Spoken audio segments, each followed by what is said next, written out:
Dead on the spot ang dalawang individual ng araruhin ng isang bus ang tatlong motorsiklo matapos itong mawala ng preno dyan sa Mariveles, Bataan. Report mula kay Larry Biscotio. Patay ang dalawa katao matapos mawala ng preno ang isang pampaserong bus at araruhin nito ang tatlong motorsiklo sa Apab Road, Barangay Maligaya, Mariveles, Bataan.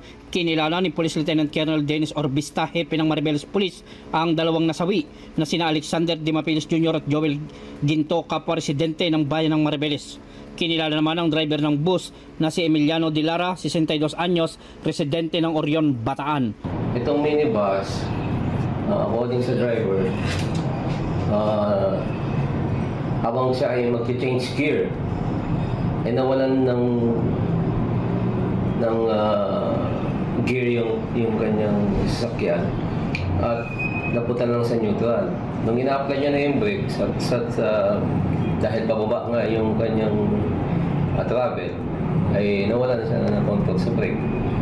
Hanggang sa according sa kanya, hindi na nag-apply yung brake. Doon naman nagkataon, habang pababa na siya, sa harap niya may tatlong motorcycle. Yung dalawa sa motorcycle, yung driver nun, ay yung isa on the spot na patay. Yung isa naman, habang nung dinala sa ospital, doon ay tinignan dead on arrival. Yung isa naman ay nagkaroon ng minor injury.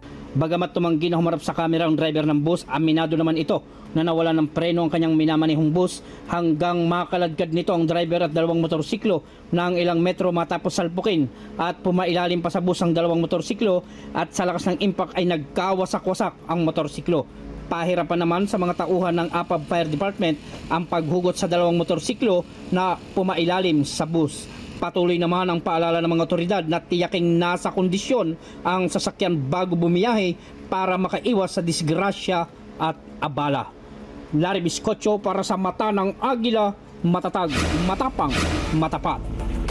Maraming salamat sa inyo pong pagsubaybay sa Mata ng Agila Primetime. Para malaman ang matatag, matapang at matapat na mga balita, i-follow lamang at mag-subscribe sa @Net25 TV.